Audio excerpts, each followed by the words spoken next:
Merci Seigneur. Gloire à Dieu. Bonsoir à tous, bonsoir à tous. Connectez-vous. Je vous attends. Connectez-vous. Oh, gloire à toi, Seigneur Jésus. Merci Seigneur, parce que tu es Dieu. Merci Adonai. Merci Seigneur. Bonsoir, bonsoir tout le monde. Bonsoir ma soeur. Merci Seigneur.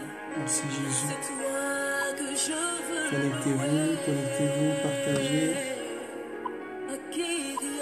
On va attendre que les frères et sœurs se connectent. Et on va commencer. Merci Jésus. Gloire à Dieu. Merci Jésus. Merci Jésus. Bonsoir, bonsoir frère, bonsoir sœur. Gloire à Jésus. Gloire au Seigneur. Merci Seigneur, merci Jésus. Connectez-vous, connectez-vous. Bonsoir Sophie Martin. Le Seigneur vous bénisse. Bonsoir ma soeur Niquette. Bonsoir ma soeur Ingrid. Le Seigneur vous bénisse abondamment ce soir. Gloire à Dieu. Merci Jésus. Merci Jésus. Nous allons attendre que les frères et sœurs se connectent. Éternel, tu es fidèle et juste, tu es le rocher des âges. Je bénis ton nom ce soir parce que tu es vivant. Je bénis ton nom, Seigneur, parce que tu es fidèle. Je bénis ton nom parce que tu es le rocher des âges. Je bénis ton nom parce que tu es fidèle et juste. Tu es le maître des temps et des circonstances. Merci Adonai, merci Jésus, merci Seigneur. Seigneur, ce soir, je loue ton nom parce que tu es mon rocher. Je bénis ton nom parce que tu es fidèle. Je bénis ton nom parce que tu es le rocher des âges. Viens encore nous parler, Seigneur, ce soir. Viens encore nous interpeller ce soir. Gloire à ton nom, Jésus. Merci, Seigneur, parce que tu es fidèle. Merci, Seigneur, parce que tu ne changes pas. Nous élevons ton nom, Papa. Merci, Jésus, pour cette soirée. Je te recommande ton onction, ta gloire, ta grâce. Pour parler à tes enfants ce soir, Père, au nom de Jésus-Christ. Bonsoir, bonsoir, bonsoir. Invitez vos amis et membres de famille. On va commencer dans 2-3 minutes. Prenez vos Bibles, prenez de quoi écrire, afin qu'on puisse commencer notre message ce soir. Gloire à Dieu. Merci Seigneur. Jésus-Christ est Seigneur. Jésus-Christ est Seigneur. Jésus-Christ est fidèle. Gloire à Dieu. Merci Adonai. Merci Seigneur. Prends déjà ta Bible, s'il te plaît, dans le livre d'Exode. Exode. Nous commencerons ce soir avec le livre d'Exode. Gloire à Dieu. Merci Seigneur. Je vais prier en attendant que les frères et sœurs se connectent. Notre Seigneur est fidèle, notre Seigneur est Dieu. Prions le Seigneur. Ô Dieu d'Abraham, Dieu d'Isaac, Dieu de Jacob, merci parce que tu es fidèle, merci pour ta grâce. Merci Seigneur pour ta bonté, merci Seigneur parce que tu es là ce soir, Père. Merci parce que tu es toujours avec nous, Seigneur Dieu de gloire. Merci parce que tu exauces nos prières. Merci parce que tu es fidèle à ta parole. Seigneur, nous n'avons que toi. Tu es le maître des temps et des circonstances. Tu es l'alpha et l'oméga. Tu es le rocher des âges. Tu es fidèle et juste. Mon âme te bénit ce soir, Père éternel Dieu des armées. Mon âme te glorifie, Seigneur, parce que tu es fidèle et juste. Mon âme te glorifie parce que tu es puissant, ô Père. Tu es le créateur du ciel et de la terre. Tu es le Dieu des miracles. Merci, Seigneur Dieu de gloire, pour ce temps que tu nous donnes de partager ta parole. Merci parce que tu es le rocher des âges. Merci parce que tu es l'Éternel des armées. Tu es le Dieu d'Israël, Seigneur. Nous nous confions en toi. Éternel, je bénis ton nom parce que tu es fidèle à ta parole. Je bénis ton nom, Éternel, parce que personne n'est comme toi. Nul n'est comme toi. Nul ne peut être comme toi. Personne ne peut être comme toi. Personne ne peut parler comme toi. Personne ne peut, Éternel, bénir comme toi. Personne ne peut pardonner comme toi. Tu es le Dieu qui pardonne et qui oublie, Seigneur Dieu. Tu es le Dieu qui pardonne et qui ne rejette pas. Personne ne peut être comme toi, Seigneur. Tu es le maître des temps et des circonstances. Je t'invoque, Seigneur, ce soir, Dieu d'Abraham, Dieu d'Isaac, Dieu de Jacob. Je t'invoque, Père éternel, Dieu tout-puissant. Je t'invoque, Seigneur, toi qui es le Dieu d'Israël, le Dieu du grand roi David, toi qui es le Dieu d'Élie, d'Élisée, le Dieu de Moïse, le rocher des âges, c'est toi, ô Dieu de gloire. Tu es Adonai. Ton nom est au-dessus de tous les noms, Père. Seigneur, nous bénissons ton nom ce soir. Nous élevons ton nom parce que tu ne changes pas. Nous élevons ton nom parce que tu es le Dieu qui nous donne la vie. Nous élevons ton nom parce que tu es le Dieu qui protège et qui garde. Nous élevons ton nom parce que tu es fidèle. Tu nous soutiens par la puissance du Saint-Esprit. Je te recommande ce temps, ô Dieu de gloire. Je demande la sainte onction de Dieu pour parler de ta part, pour enseigner, pour prêcher ta parole, pour édifier tes enfants, ô Dieu de gloire. Que ce ne soit pas mes paroles à moi, mais que ce soit la puissance du Saint-Esprit qui parle, qui touche les cœurs, afin d'édifier la vie de mon frère, ma soeur, afin de leur ouvrir les yeux au Père, afin qu'ils avancent dans leur vie avec toi, Seigneur, et qu'ils soient bénis. Au nom puissant de Jésus-Christ, j'ai prié. Amen. Amen, amen. Nous allons prendre la parole de Dieu dans le livre d'Exode. Exode chapitre 3. Exode chapitre 3. Exode chapitre 3, du verset 1 au verset 8. Exode chapitre 3, du verset 1 au verset 8. Donc, que le Seigneur vous bénisse abondamment, vous qui aimez la parole de Dieu, vous qui êtes connectés ce soir.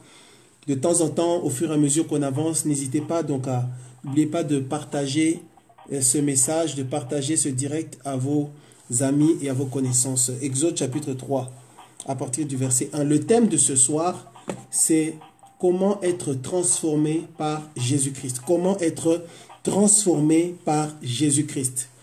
Comment être transformé par Jésus-Christ. J'espère que tu as ta Bible avec toi et puis de quoi écrire pendant que nous abordons ce sujet avec la puissance du Saint-Esprit. Exode chapitre 3 à partir du verset 1. La Bible dit ceci. Moïse faisait paître le troupeau de Jéthro, son beau-père, sacrificateur de Madian, et il mena le troupeau derrière le désert et vint à la montagne de Dieu à Horeb. L'ange de l'Éternel lui apparut dans une flamme de feu au milieu d'un buisson. Moïse regarda, et voici le buisson était tout en feu, et le buisson ne se consumait point. Verset 3. Moïse dit, je veux me détourner pour voir quelle est cette grande vision, et pourquoi le buisson ne se consume point. L'Éternel vit qu'il se détournait pour voir, et Dieu l'appela du milieu du buisson, et dit, Moïse, Moïse. Et il répondit, me voici. Dieu dit, n'approche pas d'ici, ôte tes souliers de tes pieds, car le lieu sur lequel tu te tiens est une terre sainte. Et il ajouta, je suis le Dieu de ton père, le Dieu d'Abraham, le Dieu d'Isaac, le Dieu de Jacob. Moïse se cacha le visage, car il craignait de regarder Dieu. L'Éternel dit, j'ai vu la souffrance de mon peuple qui est en Égypte, et j'ai entendu les cris que lui font pousser ses oppresseurs, car je connais ses douleurs. Je suis descendu pour le délivrer de la main des Égyptiens, et pour le faire monter de ce pays dans un bon et vaste pays, dans un pays où coule le lait et le miel, dans les lieux qu'habitent les Cananéens, les Hétiens, les Amoréens, les Phérésiens, les Éviens et les Jébusiens. Verset 9. Voici les cris d'Israël sont venus jusqu'à moi, et j'ai vu l'oppression que leur font souffrir les Égyptiens. Maintenant va, je t'enverrai auprès de Pharaon, et tu feras sortir d'Égypte mon peuple, les enfants d'Israël. Amen, amen. Alors, bien-aimés dans le Seigneur, nous disons que le thème de ce soir, c'est comment être transformé par Jésus-Christ. Et nous commençons avec ce petit exemple de ce qui s'est passé avec Moïse. La Bible dit que les enfants d'Israël, à cette époque-là, étaient en captivité. Ils étaient tenus donc en esclavage, ils étaient en Égypte, ils étaient en captivité. Et Dieu va les laisser de longues années en esclavage, en captivité, jusqu'au moment où c'était selon le plan de Dieu, le temps de la délivrance, le temps où Dieu voulait intervenir afin de libérer son peuple. Et la Bible dit que Dieu a rencontré Moïse. L'ange de Dieu est venu vers Moïse. La Bible dit que il a vu un buisson ardent et le buisson ne se... En fait, il était en feu, mais il ne se consumait pas. Donc le feu prenait, le feu était là, mais le buisson ne se consumait pas. Ça a touché Moïse. C'est là que Dieu a commencé à parler avec Moïse. C'est là qu'il a eu une expérience surnaturelle avec Dieu. C'est là que Dieu s'est véritablement révélé à Moïse. Tu vois, au verset 5, Dieu dit, n'approche pas d'ici, ôte tes souliers de tes pieds, car le lieu sur lequel tu te tiens est une terre sainte. Dieu continue à se présenter. Dieu dit qu'il est le Dieu d'Abraham, le Dieu d'Isaac, le Dieu de Jacob. C'est à cause de cette rencontre-là, c'est lors de cette rencontre-là que Dieu a donné à Moïse ce mandat, ce grand mandat d'aller et de libérer le peuple d'Israël qui était en captivité. Tu vois, pourquoi est-ce que nous prenons cet exemple ce soir? Les choses avec Dieu ne peuvent commencer qu'à partir du moment où il y a une réelle rencontre avec Dieu. Les choses, la vie avec le Seigneur, la manifestation de la puissance de Dieu, la manifestation de la gloire de Dieu, de la grâce de Dieu, ne peut se manifester dans nos vies qu'à partir du moment où il y a une vraie rencontre avec le Seigneur.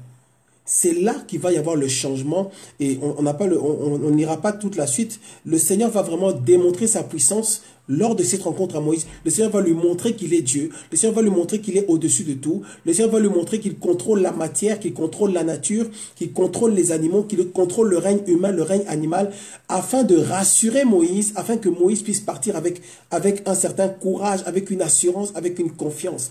C'est là qu'on parle de rencontre avec Dieu. C'est là qu'on parle de transformation. Moïse ici a été transformé. La vie de Moïse a totalement changé à cause d'une seule rencontre véritable avec le Seigneur de gloire.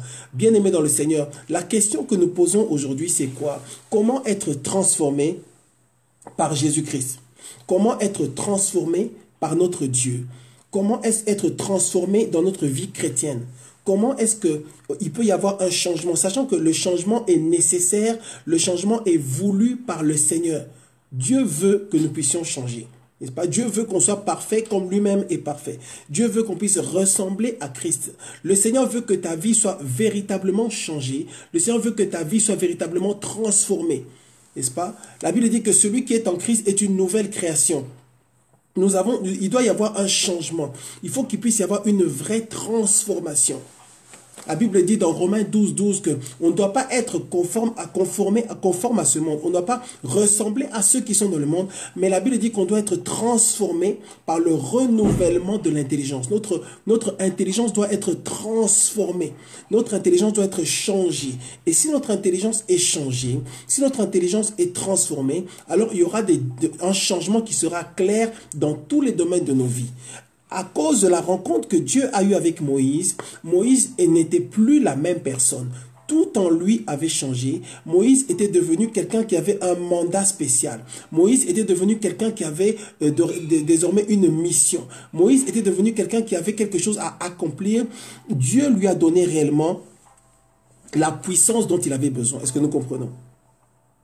Et aujourd'hui, bien-aimés dans le Seigneur, quand on regarde ce qui se passe dans les églises, quand on regarde les vies des enfants de Dieu, les vies des chrétiens, on se rend compte que beaucoup d'entre eux n'ont pas changé.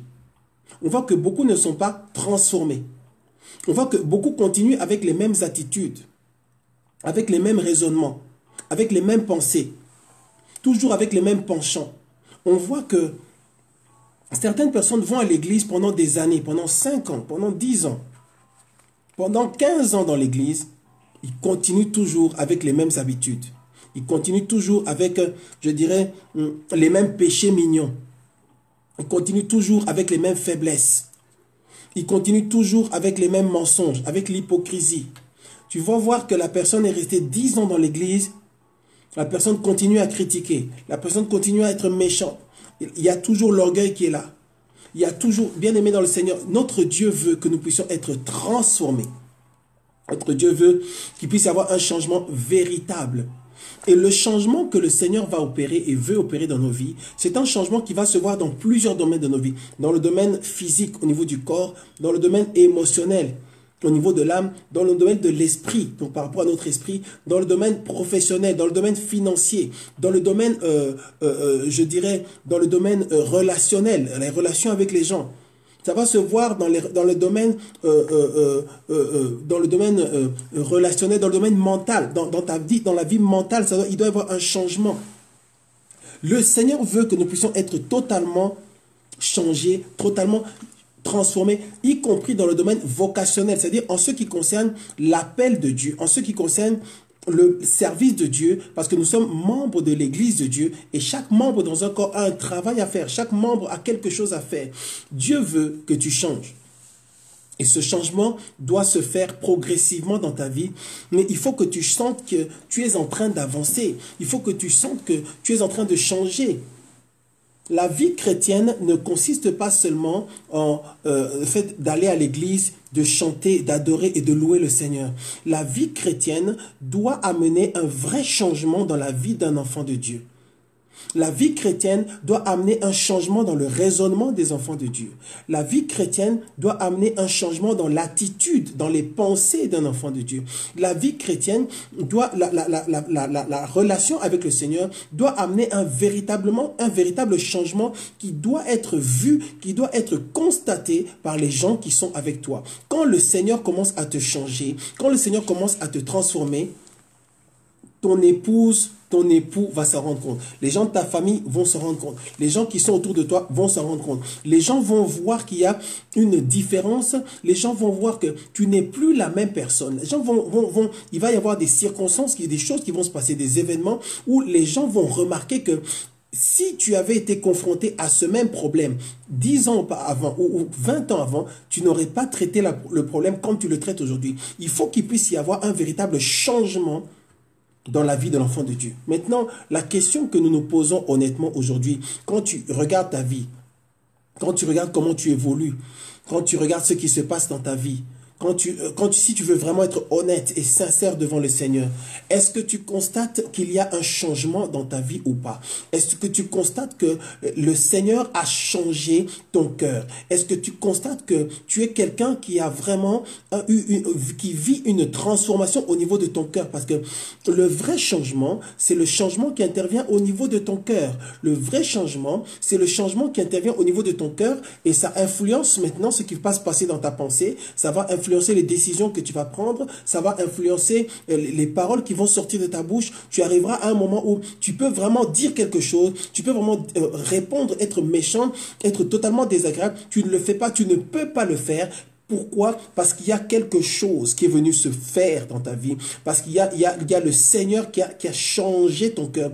Bien aimé, le changement et la transformation sont des éléments qui sont réels dans la vie d'un enfant de Dieu. Tu dois changer, bien-aimé dans le Seigneur. Si tu ne changes pas, c'est qu'il y a un problème. Si tu vas à l'église et que tu ne changes pas, c'est qu'il y a un problème. C'est que soit l'église que tu fréquentes n'est pas une église de Dieu, ça c'est la première chose, soit c'est toi qui as un problème. Tu ne fais pas ce qu'il faut faire pour changer, soit tu ne veux pas changer. Soit tu ne veux pas changer parce que Dieu ne t'intéresse pas, parce que toi tu es intéressé par l'enfer, ou parce qu'en fait tu veux aller en enfer, ou tu ne crois pas en tout ça, tu crois que c'est une blague, bien aimé dans le Seigneur. Les enfants de Dieu doivent prendre la vie chrétienne au sérieux. La vie chrétienne, la relation avec Dieu, c'est quelque chose de sérieux. Mais nous allons parler aujourd'hui en nous mettant dans le contexte dans lequel tu vas dans une vraie église. Ça veut dire tu vas dans une église où il y a le Saint-Esprit, où il y a la parole de vérité, où il y a la crainte de Dieu, où il y a la sanctification. Tu vas dans une église qui est vraiment l'église du Seigneur. C'est le Saint-Esprit travaille et Jésus-Christ est le roi. Jésus-Christ règne dans cette église-là. Si tu fréquentes ce type d'église, il faut qu'il y ait un changement dans ta vie, bien-aimé dans le Seigneur. Il faut que petit à petit, plus le temps passe, plus tu sens que tu es en train de changer. Tu sens que tu commences à ressembler à Jésus-Christ. Tu sens que tu deviens quelqu'un qui est petit à petit rempli de douceur. Tu sens qu'il commence à y avoir l'humilité qui commence à se manifester en toi. Il faut qu'il y ait un changement. S'il n'y a pas de changement, c'est que tu restes païen. Tu restes dans le monde, c'est que tu es dans l'église, mais beaucoup de personnes sont dans les églises, ils sont assis dans les bancs dans les églises, ils écoutent les messages dimanche après dimanche, mais en fait leur cœur n'a pas été transformé. En fait, il y a eu peut-être une confession, ce dont on parle en disant que c'est la conversion, souvent ce n'est pas une conversion, c'est juste une confession. La personne essaie d'avancer et elle a confessé elle a dit des choses, elle a dit je reçois Seigneur, je te reçois dans mon cœur comme mon Seigneur et mon Sauveur et mon Roi, blablabla. Tout ça c'est bien, mais ce n'est pas encore la conversion. La conversion, bien aimé dans le Seigneur, c'est un processus. Dieu change véritablement les vies. Dieu change véritablement les cœurs. Si tu ne peux pas constater un réel changement dans ta vie, c'est que ta transformation n'a pas encore commencé. C'est que tu n'as pas encore commencé à évoluer avec Dieu. C'est que, honnêtement, tu n'as pas encore rencontré le Seigneur. Alors, avant de continuer, revenons au thème. Le thème, c'est comment être transformé par Jésus-Christ. Autrement dit, comment être transformé par Dieu. Autrement dit, comment être transformé par le Saint-Esprit. Bien aimé, s'il n'y a pas de transformation, tout ce qu'on fait ici est inutile et ne sert à rien.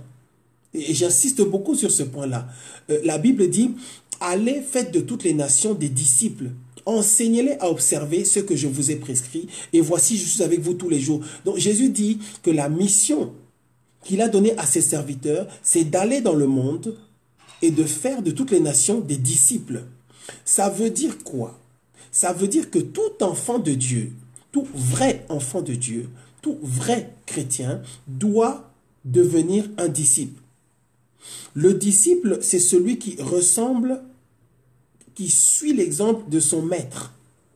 Nous sommes disciples de Christ, nous suivons l'exemple de Christ. Christ étant notre maître, nous sommes les disciples de Jésus-Christ. C'est Jésus-Christ qui est le maître, qui est l'exemple, qui est la référence, qui est le chef. Nous sommes des disciples.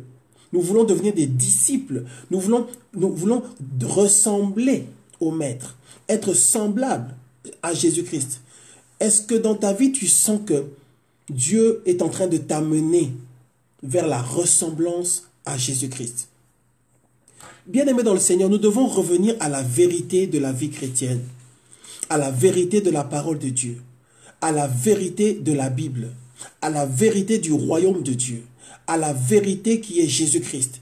Jésus-Christ est venu, c'est vrai, nous sauver, nous donner la vie éternelle, mais Jésus-Christ est venu aussi nous transformer afin que nous devenions la main de Dieu sur cette terre, afin que nous puissions faire un certain travail. Alors, répondons à la question. Comment faire pour être transformé par Jésus-Christ? La réponse est très simple. Pour être transformé par Jésus, il faut être exposé à la présence de Dieu.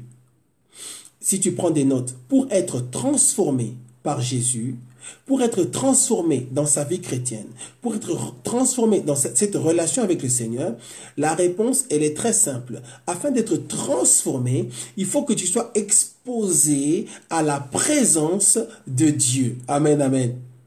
Exposé à la présence du Seigneur. Exposé à la présence de Dieu. Exposé à la gloire de Dieu. Exposé à Jésus-Christ. Exposé à l'Éternel de gloire, exposé au Saint-Esprit, exposé à tout ce qu'il y a en Dieu, exposé à la puissance de Dieu. Comment être transformé par Jésus-Christ? Il faut être exposé à la puissance de Dieu. Prenons Jean chapitre 8. Jean chapitre 8. Jean chapitre 8, à partir du verset 32 ou au verset 32. Jean chapitre 8, verset 32. Je prie que ce message puisse toucher le cœur de quelqu'un et que quelqu'un puisse se rendre compte qu'il faut qu'il y ait un vrai changement dans sa vie. Cette année 2019 doit être une année de changement, une année de transformation, une année d'évolution. Le Seigneur veut que cette année, ta vie puisse changer. Amen, amen. Jean chapitre 8, verset 32. Jean chapitre 8, verset 32. La Bible dit, vous connaîtrez la vérité et la vérité vous affranchira. Vous connaîtrez la vérité et la vérité vous affranchira. C'est un verset qui est connu. Qu'est-ce que ça veut dire, bien-aimé dans le Seigneur? C'est-à-dire, nous connaîtrons la vérité, nous connaîtrons le Seigneur Jésus, et il y a quelque chose qui va se passer, il y a quelque chose qui doit se passer. Quand tu as connu le Seigneur, quand tu as connu le Seigneur, quand tu as connu le Saint-Esprit, quand tu as connu Dieu, ça va faire quelque chose. Il va y avoir quelque chose. La Bible dit, et la vérité vous affranchira. La vérité vous changera. Vous serez devenu autre chose, une nouvelle créature. Vous serez devenu, vous aurez changé. Il y a quelque chose qui va et qui doit se passer en toi si tu as vraiment rencontré le Seigneur Jésus-Christ. Et aujourd'hui, nous parlons de comment être changé. La réponse, nous l'avons. Nous devons être exposés à la présence de Dieu. Nous avons vu cet exemple avec Moïse, bien-aimé. Moïse a été exposé à la gloire de Dieu. Moïse a été exposé à la puissance de Dieu. Il a vu le buisson qui brûlait. Il a vu le feu qui était là. Il a vu que le buisson était en feu, mais il a vu que le buisson ne se consumait pas. Et ça a été l'expérience où Moïse a été exposé à la présence de Dieu. La vie de Moïse a changé. Tout ce qui était en désordre dans la vie de Moïse est revenu en ordre. Tout ce que Moïse ne comprenait pas a commencé à prendre du sens. Toute la confusion dans laquelle Moïse était, il a compris que maintenant Dieu est en train de remettre de l'ordre dans ma vie. Dieu est en train de faire quelque chose. En fait, tout ce qui s'est passé n'était pas pour rien. Mais quand tu es exposé à la présence de Dieu, tu te rends compte maintenant que tout ce par quoi tu es passé, en fait, n'était pas inutile. Tu te rends compte que Dieu était en train de t'amener quelque part. Tu te rends compte que Dieu était en train de faire quelque chose dans ta vie depuis le commencement. Même toi qui écoutes ce message ce soir, tu dois savoir, peu importe ce que tu traverses, peu importe ce qui t'arrive dans ta vie, peu importe ceux qui t'aiment, ceux qui ne t'aiment pas, ceux qui te rejettent, ceux qui te reconnaissent, ceux qui te font mal ou pas, quand tu rentreras, plus tu es dans la présence de Dieu, plus tu rencontres le Seigneur, ou quand tu rencontres le Seigneur, ou quand tu auras une vraie rencontre avec le Seigneur, tu verras que Dieu va te montrer en fait que tout ce qui s'est passé là, ça avait un sens. Ça faisait partie de son plan et Dieu est en train de t'amener quelque part. Donc, en réalité, ce que tu dois chercher, ce n'est pas forcément de toujours essayer de confronter les gens. Ce que nous devons chercher, c'est chercher le Seigneur. Ce que toi, tu dois chercher, c'est chercher à être transformé par le Seigneur. Il y a un moment où Dieu va te transformer, va révéler qui tu es. Il y a un moment où le Seigneur va révéler ce qu'il a pour toi. Et tu vois, quand Moïse a rencontré Dieu à Horeb, Dieu a révélé à Moïse qui Moïse était. Dieu a révélé à Moïse le plan qu'il avait pour Moïse. Dieu a révélé à Moïse, Dieu a commencé à travailler. Cette rencontre avec Dieu va faire que l'Esprit de Dieu vient sur toi. Va faire que l'Esprit de Dieu commence à travailler sur toi. Mais avançons doucement. Tu dois être exposé à la présence de Dieu. Dans l'église où tu vas, ou dans ta vie à la maison, quand tu pries à la maison, cherche à être exposé à la présence de Dieu. C'est pour ça que la Bible dit, cherchez continuellement sa face. Nous devons chercher continuellement la face de Dieu. Si tu crois que je suis serviteur de Dieu, alors écoute bien ce message. Tu dois chercher continuellement la face de Dieu. Il n'y a pas de secret. C'est ça qui va amener la transformation. C'est ça qui va amener le changement. C'est ça qui va amener la vraie conversion. C'est ça qui va amener l'évolution. C'est ça qui va amener la croissance. C'est ça qui va amener l'onction véritable. C'est ça qui va faire de toi un vrai enfant de Dieu. C'est ça où tu sentiras maintenant que la vie chrétienne, c'est une puissance. La vie chrétienne, ce n'est pas seulement aller à l'église. La vie chrétienne, ce n'est pas seulement chanter des chants. La vie chrétienne, ce n'est pas seulement crier Alléluia, Amen. La vie chrétienne, c'est quelque chose qui... En fait, c'est Christ qui vit en nous. C'est Dieu qui vit en nous et c'est l'Esprit de Dieu qui est en nous et c'est l'Esprit de Dieu qui est sur nous. Est-ce que nous comprenons? Gloire à Dieu, gloire à Dieu, gloire à Dieu. Je sens quelque chose là-dedans. Je crois que le Seigneur a déjà commencé à parler à quelqu'un. Prenons Galates chapitre 5, verset 22. Enfin, bon, je ne vais pas le prendre, mais vous savez que dans Galates chapitre 5, à partir du verset 22, là, on parle du fruit, n'est-ce pas? On parle du fruit de l'esprit. Je vais quand même rapidement le prendre. Galates chapitre 5, verset 22. On parle du fruit de l'esprit. La Bible dit, mais le fruit de l'esprit, c'est l'amour, la joie, la paix, la patience, la bonté, la douceur, la bénignité, la fidélité, la douceur et la tempérance. Bien-aimé dans le Seigneur, quand tu es exposé à la puissance de Dieu, tu es exposé à la puissance du Saint-Esprit. Et quand tu es exposé à la puissance du Saint-Esprit, il y a deux choses qui se passent. La première chose, c'est que l'Esprit de Dieu vient en toi. N'est-ce pas? Quand tu viens à Jésus-Christ, quand tu viens sincèrement à Jésus-Christ, la semence du Saint-Esprit, l'Esprit de Dieu est en toi. N'est-ce pas? Et l'Esprit de Dieu va commencer à créer en toi, ou à créer, ou à faire naître, à provoquer, à éclore, je dirais, à faire éclore le fruit de l'Esprit. Ça va commencer avec l'amour, la paix, la joie, la patience. Toutes ces choses-là, c'est la conséquence de l'action du Saint-Esprit en toi. Le Saint-Esprit travaille en toi. Est-ce que nous comprenons? Il y a deux choses qui doivent se passer. Quand tu es exposé à la présence de Dieu, le Saint-Esprit travaille en toi. Et le Saint-Esprit va faire que tu vas devenir quelqu'un de doux, tu vas devenir quelqu'un de patient, la paix, la joie, la patience, la douceur, la maîtrise de soi. Toutes ces choses-là, ce sont des choses qui se passent en toi. La Bible dit, Christ en moi, l'espérance de la gloire. Donc, quand nous sommes exposés à la présence de Dieu, quand nous venons dans la présence de Dieu, le Seigneur active en nous par la puissance du Saint-Esprit le fruit de l'Esprit. Le Seigneur commence à provoquer l'amour. Le Seigneur commence à forcer la douceur. Tu vois que malgré toi, tu es en train de changer. Malgré toi, ben, tu deviens quelqu'un tu sens que l'Esprit de Dieu en toi, l'Esprit de Dieu en toi crée le caractère de Christ. L'Esprit de Dieu en toi fait que tu es quelqu'un qui veut ressembler à Christ. L'Esprit de Dieu va travailler dans ce que j'aime appeler tes entrailles spirituelles. Il faut que tu puisses avoir et sentir que tes entrailles spirituelles désirent quelque chose. Ce désir-là de faire certaines choses, c'est le désir de manifester le fruit de l'Esprit qui est véritablement le caractère de Dieu ou le caractère de Christ. La douceur, la patience, la maîtrise de soi. Quand tu es exposé à la présence de Dieu, et c'est ça qui va amener la transformation dans ta vie, l'Esprit de Dieu déclenche le fruit de l'Esprit en toi. Mais il n'y a pas que ça. Regardons ce qui se passe dans Actes des Apôtres chapitre 1. Actes des Apôtres chapitre 1 verset 8. Actes des Apôtres chapitre 1. Oh, gloire au Seigneur. Actes des Apôtres chapitre 1. Actes des Apôtres chapitre 1 verset 8. La Bible dit ceci. Mais vous recevrez une puissance, le Saint-Esprit survenant sur vous, n'est-ce pas?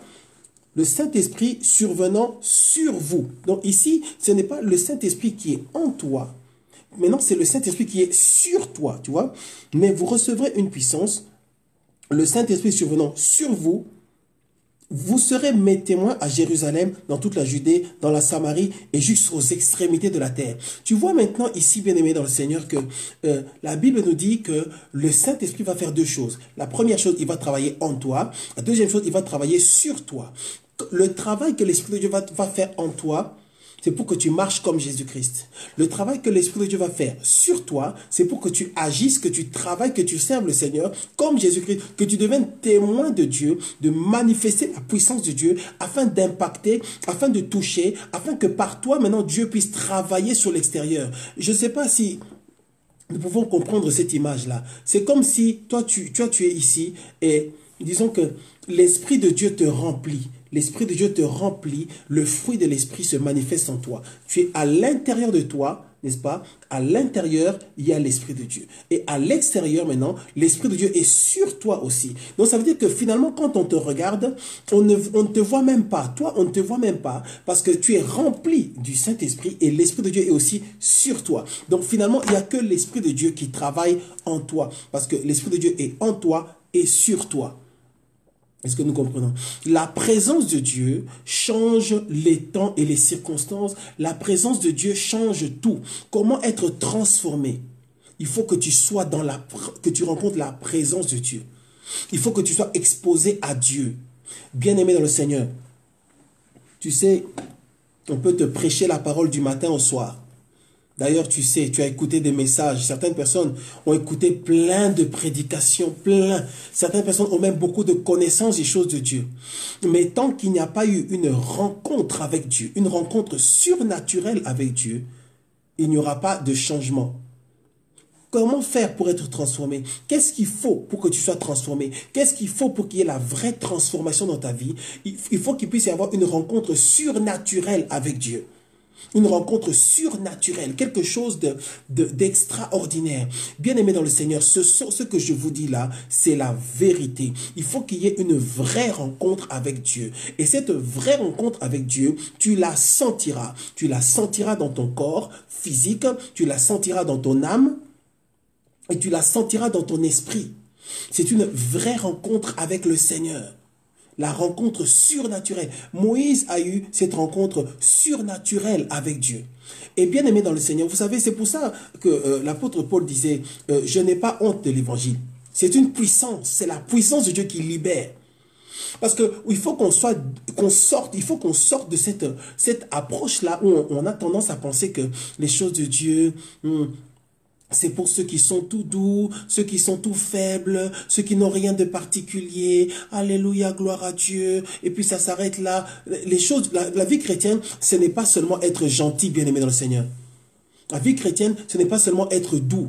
La vie chrétienne, ce n'est pas seulement être les petits chrétiens qui ne disent jamais rien et qui se laissent faire. Ce n'est pas ça la vie chrétienne. La vie chrétienne, c'est une puissance.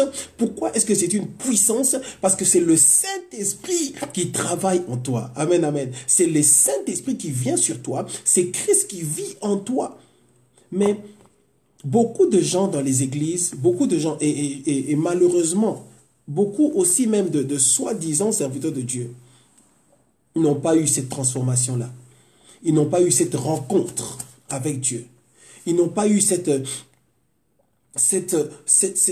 expériences. Parce que jusqu'à présent, vous avez vu, je parle de l'expérience. Je parle d'une seule expérience. Mais en réalité, frères, sœurs, on doit avoir plusieurs expériences.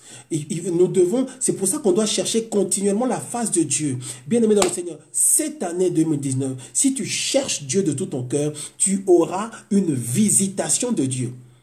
Comment être transformé par le Seigneur Jésus? Il faut que Jésus-Christ te visite, bien-aimé. Les prédications, les prières, c'est bien, mais ça ne suffit pas. Il faut que toi-même, tu aies une visitation de Dieu. Il faut que toi-même, tu aies une rencontre avec le Seigneur. Et il faut que ce soit des choses il faut que ce soit régulier. Chaque jour, tu dois rencontrer le Seigneur. Chaque jour. Tu dois rencontrer le Seigneur. C'est pour ça que la Bible dit prier sans cesse. Chaque jour, tu dois rencontrer le Seigneur. Chaque jour, tu dois venir dans la présence de Dieu. Chaque jour, tu dois être en contact avec la puissance du Saint-Esprit. Chaque jour, tu dois t'exposer à la puissance de Dieu afin qu'il puisse y avoir une transformation. La Bible dit qu'il est le rémunérateur de ceux qui le cherchent. Ça veut dire quoi? C'est-à-dire, chaque fois que tu cherches Dieu, Dieu fait quelque chose. Que tu le sentes ou pas, que tu le vois ou pas, que tu en sois conscient ou pas. Chaque fois que tu t'approches de Dieu, chaque fois que tu cherches le Seigneur, chaque fois que tu viens dans la présence de Dieu, il y a une transformation qui se passe quelque part dans ton corps, dans ton âme ou dans ton esprit, dans tes émotions, dans tes sentiments, dans le fin fond de ta pensée, dans le fin fond de ta volonté. Chaque fois que tu viens, tu as une rencontre avec Dieu, Dieu transforme ta vie, Dieu change ta vie et Dieu est en train de changer toi, Dieu est en train de changer les gens qui sont autour de toi, Dieu est en train de changer tes circonstances, Dieu est en train de faire des choses extraordinaires dans ta vie. Alors, qu'est-ce qui se passe avec ces visitations-là? Parfois, ce sera très fort, parfois ce sera très violent, parfois ce sera très, je dirais, intense, voilà, au niveau de ces rencontres-là. Et parfois, ça le sera moins. Parfois, tu sentiras que... alors, ce qui est important, ce n'est pas la manifestation. Ce qui est important, c'est le fait que Dieu travaille. Mais Dieu, parfois, veut et crée, fait qu'il puisse y avoir une manifestation afin que tu sois conscient qu'il est non seulement le Dieu du visible, mais qu'il est le Dieu de l'invisible. Bien aimé, Dieu veut se manifester dans ta vie. Dieu veut se révéler à toi. Dieu veut qu'il puisse y avoir des choses qui vont se passer où toi-même tu vas sentir que non, là, Dieu est avec moi. Tu vois, dans l'exemple qu'on a pris au début, Dieu va voir Moïse. Dieu rencontre Moïse. Il y a le buisson qui est en feu. Il dit que Moïse a vu que le buisson était en feu. Mais Moïse a vu que le buisson ne se consumait pas. Dieu lui dit, enlève tes sandales. Parce que l'endroit où tu es, c'est une terre sainte. Bien aimé, nous devons tous entrer dans cette dimension-là chaque jour.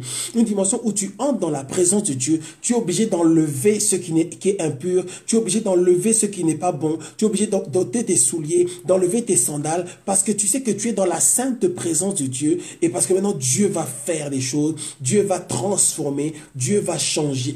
Dieu va te positionner. Dieu va t'élever. Dieu va donner quelque chose. Dieu va te donner une mission. Dieu va donner un sens à ta vie. Beaucoup d'enfants de Dieu vivent leur vie sans qu'il y ait de véritable sens. Beaucoup d'enfants de Dieu sont comme des brebis égarées. Elles sont comme des brebis égarées parce qu'il n'y a pas vraiment d'orientation. Il n'y a pas vraiment de vision dans leur vie. Le Seigneur n'a pas parlé. Le Seigneur n'a pas déclenché. Le Seigneur n'a pas dit quelque chose. Bien-aimé, un enfant de Dieu, nous sommes faits pour vivre dans la présence de Dieu. Nos vies n'ont pas de sens si on est en dehors de la présence de Dieu. Ta vie n'aura pas de sens si tu n'as pas de rencontre régulière avec le Seigneur. Et ça remonte au livre de Genèse. La Bible dit que Adam et Ève étaient dans le jardin et Dieu leur rendait visite. Dieu venait voir Adam, Dieu venait voir, Dieu leur parlait, Dieu était avec eux jusqu'au jour où ils ont péché. Et là, quand Dieu est venu, comme d'habitude, comme il avait l'habitude de venir, il y avait un problème. Il avait dit qu'il a entendu la voix de Dieu qui parcourait le jardin. Et Adam s'est caché. Pourquoi? Parce qu'il avait péché. Mais en dehors du péché, nous devons être dans la présence de Dieu. C'est la présence de Dieu qui nous transforme continuellement. Bien-aimé, est-ce que Dieu est en train de te transformer? Est-ce que Dieu est en train de te changer? Est-ce que tu sens que le Seigneur est en train de faire un travail en toi? Est-ce que tu sens que ton cœur est en train de changer? Est-ce que tu sens que maintenant tu es quelqu'un qui, peut-être avant n'arrivait pas à pardonner, maintenant tu arrives à pardonner?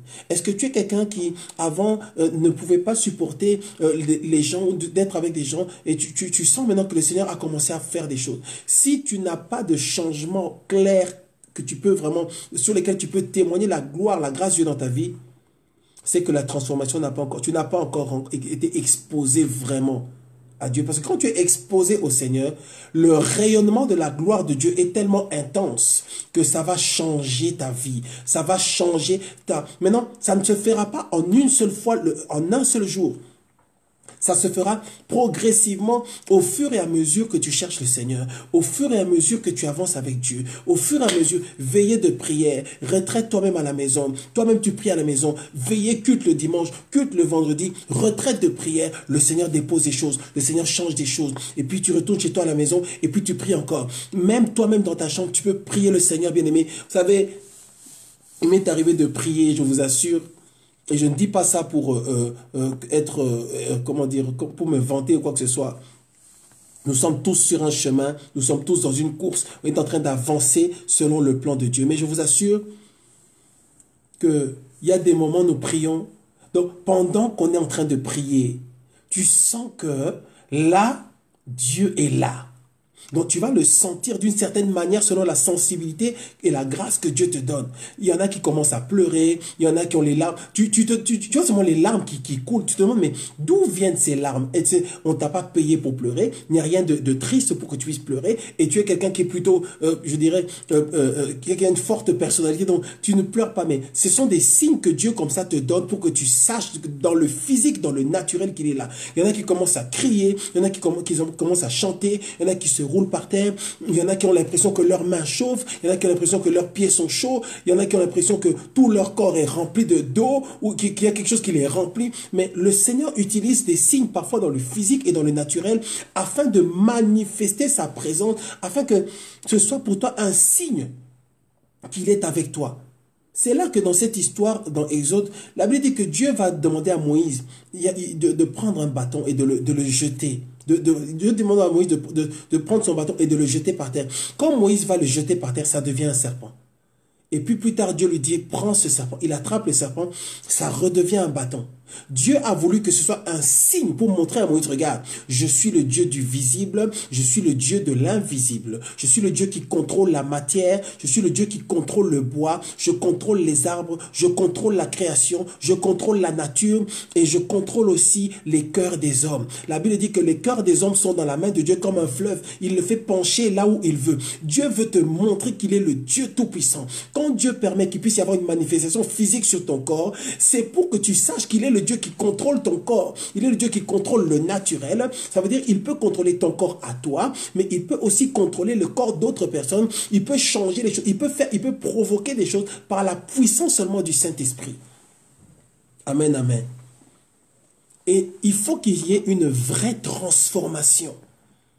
Et c'est là que, en fait, en réalité, on est en train de parler de la vie surnaturelle. Nous sommes appelés à vivre une vie surnaturelle. Une vie spirituelle, en nous connectant à un seul esprit, le Saint-Esprit de Dieu. C'est ça, bien-aimé dans le Seigneur, qui doit et qui va amener la réelle transformation. Et beaucoup d'enfants de Dieu n'entrent pas dans cette dimension-là. Et en fait, ils s'arrêtent à la dimension où on va à l'église, on prie, on chante, on adore et on s'arrête là. Ils s'arrêtent à cette dimension-là. Mais par la grâce de Dieu, saisis bien ce message. Et que ce message soit comme, puisse vraiment t'ouvrir les yeux. Que tu puisses savoir, le chemin est encore long. Il faut que tu entres dans la dimension où tu rencontres le Seigneur. D'une manière légère, d'une manière très intense, d'une manière très douce. Le Seigneur fait comme il veut. Mais il faut que le Seigneur de temps en temps passe dans ta vie. De temps en temps, tu sais, le Seigneur est là. Le Seigneur est là. Le Seigneur est en train de changer ma vie. Il faut qu'il y ait des moments où tu montes à la montagne de Dieu. Quand on monte à la montagne de Dieu, on le rencontre à cette montagne-là. Amen, amen. Moïse a rencontré Dieu. Gédéon a rencontré Dieu. Les parents de Samson, dans le livre des Juges, ont eu une visitation du Seigneur. La Bible parle des parents de Jean-Baptiste. Le Seigneur les a visités aussi. La Bible parle de Anne qui a été visitée par le Seigneur aussi. Il faut que Dieu te visite. Quand Dieu t'aura visité, tu seras transformé. Tu seras changé. Comment être transformé, bien-aimé? Il faut qu'il puisse y avoir une rencontre surnaturelle avec Dieu. Pourquoi est-ce qu'il faut absolument une rencontre surnaturelle avec Dieu? Et ce dont je parle ce soir, bien-aimé dans le Seigneur, ce n'est pas que pour les pasteurs, les évangélistes et les apôtres. C'est pour toi qui es connecté ce soir et qui suit ce message. C'est pour toi qui suivras ce message plus tard. C'est pour tous les vrais enfants de Dieu. Tous les vrais enfants de Dieu doivent avoir une vraie rencontre avec Dieu, quel que soit ton âge, que tu aies 20 ans ou que tu aies 64 ans ou que tu aies 253 ans, quel que soit ton âge. Si tu es enfant de Dieu, il faut que tu aies une rencontre réelle avec le Seigneur et il faut que ce soit fréquent. Quand tu ne sens pas la présence de Dieu, quand il y a la visitation de Dieu ou les visitations de Dieu commencent à s'espacer, il faut que tu puisses t'inquiéter.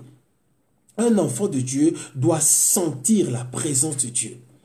Un enfant de Dieu doit être avoir des rencontres surnaturelles avec le Seigneur. On peut appeler ça rencontre surnaturelle, on peut appeler ça visitation, on peut appeler ça explosion entre guillemets de l'onction ou de l'esprit, mais il faut qu'il y ait des choses. C'est ça qui fait la différence entre la vie chrétienne, la vérité et la religion. Tu vois, le problème que Jésus avait avec les pharisiens et les sadducéens, c'était quoi? C'est que eux, ils voulaient s'attacher à la loi et eux, ils voulaient rester dans les traditions. Eux, ils voulaient rester dans ce qui est établi. Donc, on vient, on fait toujours la même chose, on fait ça et puis on fait ça. Celui qui ne fait pas ça, ça pouvait rester comme ça pendant des siècles. Mais Jésus est venu, il a dit, je suis le chemin, la vérité et la vie. La vérité et la vie. Je suis la vérité, je dirais, je suis la vraie version de Dieu, la version finale de ce que Dieu veut. Et la vie par la puissance du Saint-Esprit. Donc, c'est moi qui vais travailler. C'est pour ça que la Bible dit, Christ en moi, l'espérance de la gloire. Est-ce que tu es religieux ou est-ce que tu as des rencontres, des visitations de Dieu? Quand tu es visité par le Seigneur bien-aimé, les choses reprennent. C'est pour ça que j'aime bien la chanson là qui dit « Il va me prendre, il va me changer, il va me positionner ». Donc c'est vraiment ça. Dieu te prend, Dieu te change, Dieu te transforme, Dieu te positionne. Et Dieu te donne une forme. Tu commences à comprendre « Ah Seigneur, maintenant je comprends pourquoi ça. Ah Seigneur, gloire à toi ». Donc en fait, tu dis que... Pourquoi? Parce que dans cette visitation-là, Dieu te parle. Dieu te parle. Et quand Dieu te parle, Dieu te précise les choses de ta vie. Dieu a parlé à Moïse. Il y a eu cette visitation avec le buisson ardent. Dieu a expliqué à Moïse les choses. Moïse a compris, d'accord. Donc tout ça, ce qui s'est passé dans ma vie là, c'était pour qu'aujourd'hui tu m'envoies en Égypte pour libérer le peuple d'Israël. Amen, amen. Pourquoi est-ce qu'il faut qu'il puisse y avoir ces visitations-là? Prenons Jean chapitre 14. Avant de donner les 3 points, parce qu'il y a 3 points aujourd'hui, pourquoi est-ce qu'il faut qu'il puisse y avoir ces visitations de Dieu, ces rencontres surnaturelles, et aussi quel est le fondement biblique? Jean chapitre 14. Jean chapitre 14, verset 21. Ouh, je sens quelque chose là, je crois que Dieu parle à quelqu'un. Je crois que le Seigneur parle à quelqu'un. Jean chapitre 14, verset 21. Est-ce que tu aimes la parole de Dieu? La Bible dit, Jean chapitre 14, verset 21. Celui qui a mes commandements et qui les garde, c'est celui qui m'aime. Et celui qui m'aime sera aimé de mon Père. Je l'aimerai et je me ferai connaître à lui. Ça, c'est le fondement biblique des visitations ou de la visitation de Dieu. Dieu dit que celui qui a mes commandements, qui connaît ma parole et qui les garde, il les met en pratique. Dieu dit que c'est lui. C'est celui-là qui m'aime. Et Dieu dit, si tu as les commandements de Dieu, et si tu mets la parole de Dieu en pratique, Dieu dit, c'est celui qui m'aime, et celui qui m'aime sera aimé de mon Père. Dieu dit que mon Père l'aimera. Je l'aimerai, moi Jésus, et je me ferai connaître à lui. Donc ici, la Bible nous dit que si tu obéis à Dieu, bien-aimé dans le Seigneur, Dieu va se faire connaître à toi. Et là, ce n'est pas que pour le pasteur, ce n'est pas que pour l'apôtre, ce n'est pas que pour celui qui prêche, ce n'est pas que pour celui qui a une église. C'est pour tout enfant de Dieu qui met la parole de Dieu en pratique. Tout enfant de Dieu qui obéit à la parole de Dieu. Dieu a promis dans sa parole, il dit, celui qui m'aime sera aimé de mon Père. Je l'aimerai et je me ferai connaître à lui. Donc Dieu dit, je me ferai connaître à lui, bien-aimé. Ici, c'est le Dieu de gloire qui parle. Ici, c'est le Dieu qui a créé le ciel et la terre qui parle. Ici, c'est le Dieu qui est au-dessus de toute chose qui parle. Ici, c'est le rocher des âges qui parle. Il dit, il sera aimé de mon Père. Je l'aimerai, je me ferai connaître à lui. Et bien aimé, quand Dieu se fait connaître à toi, là, c'est là qu'on est dans la rencontre surnaturelle avec Dieu. Dieu décide, je vais me faire connaître. Dieu décide, je vais lui montrer, je vais lui ouvrir les yeux, je veux qu'il voie mon royaume. Je veux qu'elle puisse me voir. Je veux qu'elle puisse, quand je dis me voir, c'est voir une représentation de Dieu ou une image de Dieu, parce qu'on ne peut pas voir Dieu et vivre, n'est-ce pas? Et donc, je vais lui ouvrir quelque chose, je vais ouvrir son esprit, je vais permettre que son esprit puisse percevoir quelque chose. Dieu va t'ouvrir une fenêtre pour que tu vois ce qui se passe dans son royaume. Dieu va se manifester, Dieu t'amène quelque part, Dieu te montre, c'est une visitation de Dieu. Le Seigneur, et ça, bien aimé dans le Seigneur, ce n'est pas, il ne faut pas que tu te dises, ça c'est loin ces choses-là, c'est pour ceux qui sont très avancés, c'est pour ceux qui sont très hauts, c'est pour ceux qui sont les entre guillemets, grands serviteurs de Dieu, c'est pour les grands prophètes, c'est pour les... Non, bien aimé, c'est pour toi. C'est pour toi.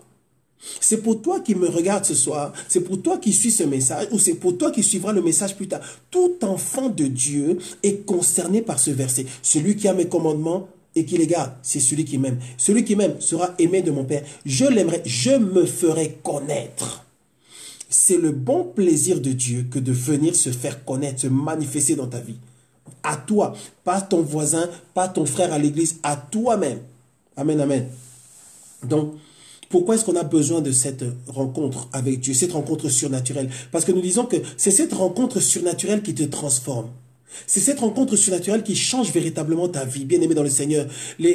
Tout ce qu'on peut faire, le tralala, je ne dis pas tralala dans un sens péjoratif, mais les activités et tout ça là, c'est bien. Les activités, c'est bien pour la gloire. Mais bien-aimé, le fondement de nos vies, le vrai fondement dans ta vie, c'est dans le secret, dans l'intimité avec Dieu. Le vrai fondement dans ta vie, ce qui va te soutenir dans les temps de tempête, ce qui va te soutenir dans les temps difficiles, c'est les rencontres surnaturelles avec Dieu.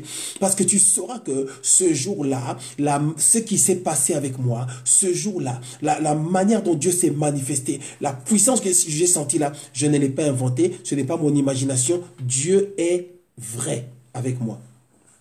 Est-ce que nous comprenons? Si tu changes, ce changement doit être progressif. Le changement avec Dieu ne doit jamais s'arrêter. Le changement avec Dieu ne peut jamais s'arrêter. Tu changeras tant que tu es sur cette terre. Tu es en train de marcher avec Dieu. Tu es en train de changer. La transformation continue. Tu peux faire 20 ans avec le Seigneur. Dieu continue à te changer petit à petit. Il y aura toujours un jour, Dieu va te dire, tu sais ton habitude là, où tu fais ceci, cela là, où tu penses que ce n'est pas important, eh bien c'est un péché. Et là tu dis, oh Seigneur, je ne savais pas, tu changes. Tu te demandes, mais Seigneur, pourquoi tu ne m'as pas révélé ces choses il y a 20 ans?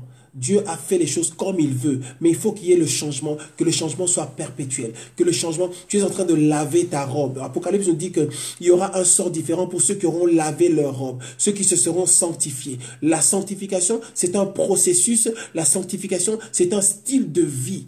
Il y a deux types de chrétiens, ceux qui évoluent et ceux qui n'évoluent pas. Est-ce que, bien aimé, ce soir, pendant que tu reçois ce message, est-ce que tu te classes toi-même honnêtement dans ton cœur, dans ta tête? Est-ce que tu sais que tu fais partie de ceux qui évoluent ou pas? Est-ce que tu fais partie des chrétiens qui n'évoluent jamais? Est-ce que tu fais partie des chrétiens qui n'avancent pas dans leur vie avec Dieu? Est-ce que tu fais partie des chrétiens qui ne changent pas? Il faut que tu changes. Alors maintenant, 3 points, rapidement, 3 points. Pourquoi est-ce qu'on a besoin de cette rencontre surnaturelle avec Dieu? Parce que c'est vrai que si tu n'as pas compris pourquoi tu en as besoin, tu n'auras pas envie de la chercher. Parce que comment est-ce qu'on va chercher cette relation, cette rencontre surnaturelle avec Dieu, bien-aimé? Dieu, je parle de Dieu. La rencontre avec Dieu. Comment est-ce que la rencontre, elle vient par la prière et par la parole. La prière et la parole.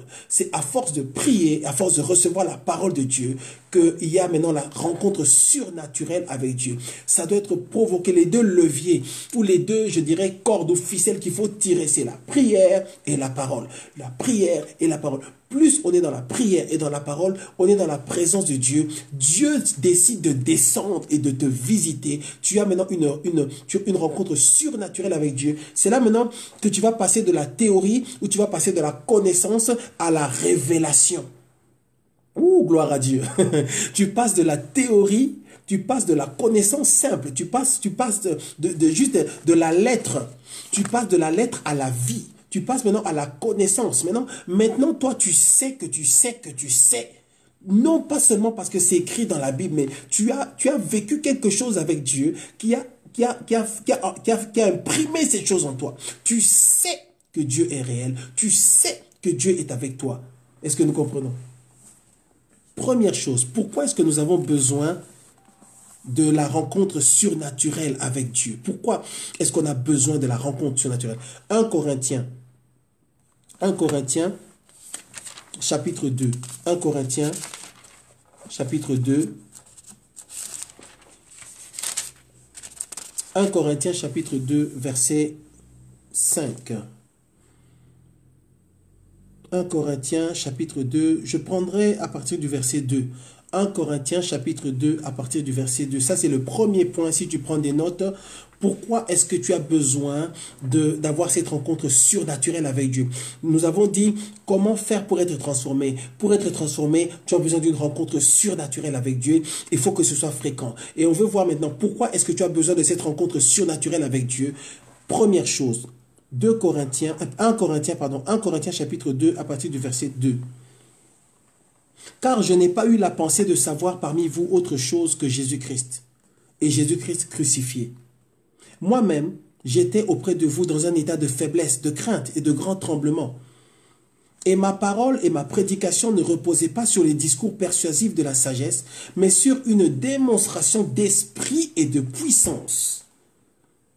Est-ce que tu comprends ce que l'apôtre Paul dit ici? Il dit que j'étais dans un état de faiblesse et de grand tremblement. Ma parole, prédication, donc on parle de la parole, ne reposait pas sur les discours persuasifs de la sagesse. Ce n'est pas seulement la lettre, ce n'est pas seulement la connaissance, mais une démonstration d'esprit et de puissance. C'est plus, on est dans l'esprit, on est dans la révélation, afin que votre foi, c'est ça le verset important, soit fondée, ou afin que votre foi fût fondée, non sur la sagesse des hommes, mais sur la puissance de Dieu. Pourquoi est-ce qu'on a besoin d'une rencontre surnaturelle avec Dieu? On a besoin d'une rencontre surnaturelle avec Dieu afin que notre foi ne soit pas fondée seulement sur ce que le pasteur a prêché. Notre foi ne soit pas fondée seulement sur le fait qu'il y a une grande église. Notre foi ne soit pas fondée seulement sur le fait qu'on est nombreux. Notre foi n'est pas seulement fondée sur le fait que la musique est bonne, l'adoration est bonne. Afin que notre foi soit fondée sur la puissance de Dieu. Amen. Afin que tu puisses avoir une révélation au niveau de ta foi. Afin que ta foi ne soit pas fondée sur les événements. Quand tu as une relation avec Dieu, quand tu as une visitation de Dieu, quand tu as cette rencontre surnaturelle avec Dieu, ta foi est forte. Et tu verras que les chrétiens qui ont une vraie rencontre avec Dieu, les chrétiens qui ont une rencontre surnaturelle avec Dieu, leur foi est forte. Leur foi est solide. Si ta foi est faible, c'est peut-être que tu n'as pas eu de rencontre surnaturelle avec le Seigneur. Tu dois avoir une expérience surnaturelle avec Dieu tous les jours. Ça te rendra fort. Sinon, tu seras léger. Il faut que ton esprit sache que Jésus-Christ est vivant. Il faut que ton esprit sache que Jésus-Christ est présent. Il faut que ton esprit sache que Jésus-Christ est Seigneur. Il faut que ton esprit sache que Jésus-Christ est Dieu. Et pour que Jésus-Christ sache que Jésus-Christ est Dieu, il faut qu'il puisse y avoir une rencontre surnaturelle entre toi et Dieu. Quelque chose de surnaturel à l'église, pendant la réunion ou pendant que tu dors la nuit. Mais une rencontre surnaturelle où Jésus, où ce verset qu'on a vu se manifeste, Jean 14, 21, s'accomplit dans ta vie. Je me ferai connaître. Dieu vient se faire connaître.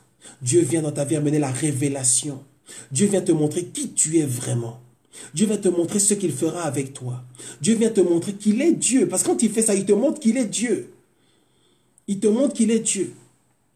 Sinon, tu n'auras pas de discernement. Pourquoi? Je disais que chaque fois qu'il y a une rencontre surnaturelle avec Dieu, Dieu dépose quelque chose en toi.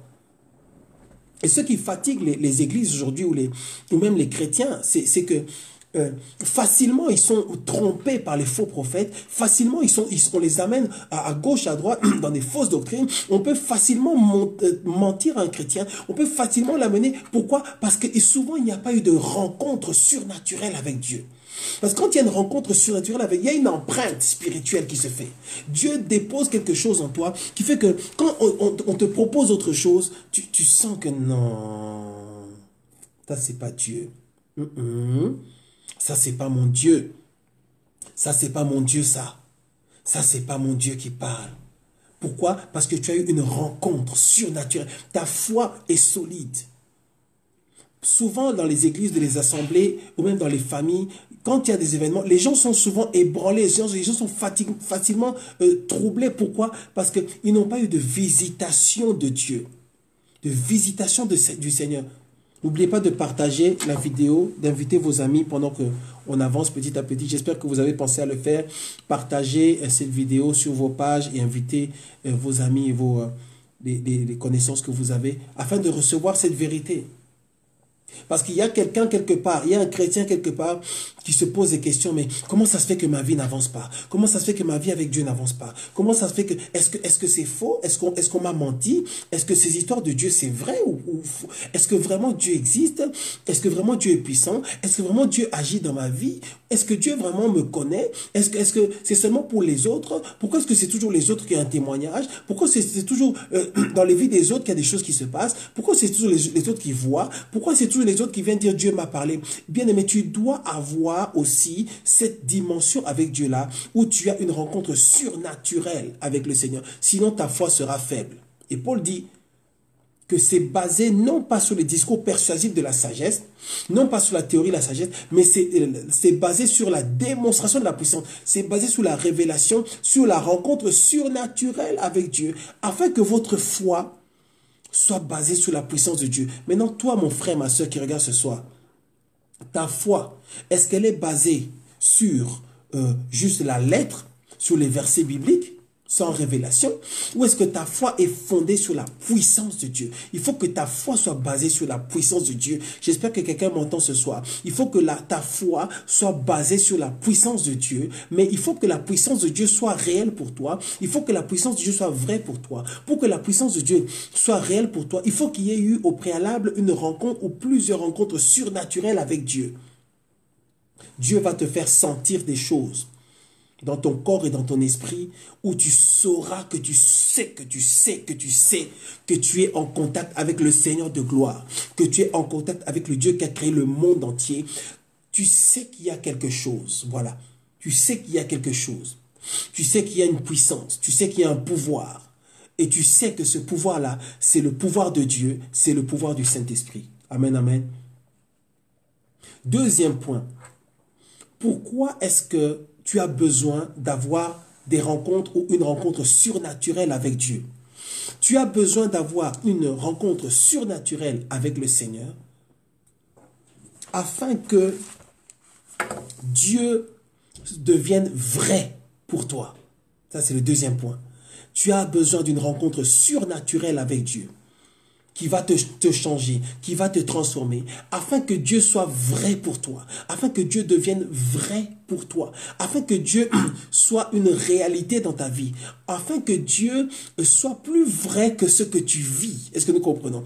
Il y aura des manifestations dans ton corps, il y aura des manifestations dans ton âme, il y aura des manifestations dans ton esprit, afin que tu saches que Dieu est vrai, bien-aimé dans le Seigneur. Quand tu auras cette rencontre surnaturelle avec Dieu, c'est pour que tu saches que Dieu est vrai, pour que tu saches que Dieu est en fait plus vrai que ce que tu vois, que Dieu est plus vrai que ce que tu sens, que Dieu est plus vrai que ce que tu entends.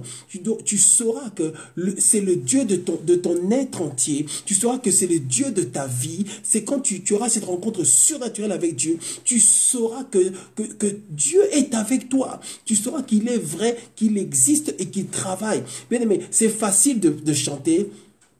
C'est facile de lire la Bible, entre guillemets. C'est facile je veux dire que c'est facile d'avoir beaucoup d'activités. Mais la vraie révélation que Dieu est Dieu, que Dieu est puissant, ça doit venir quand tu sais que Dieu est vrai. Et ça, comme je dis, je répète encore, ce n'est pas que pour les serviteurs de Dieu, c'est pour tout enfant de Dieu, bien-aimé dans le Seigneur. Dieu doit devenir vrai pour toi. Maintenant, en fait, il faut se poser la question, dans ta vie, dans ton cœur, qui est le plus vrai? Qu'est-ce qui est vraiment vrai? Est-ce que ton problème est plus vrai que Dieu ou l'inverse?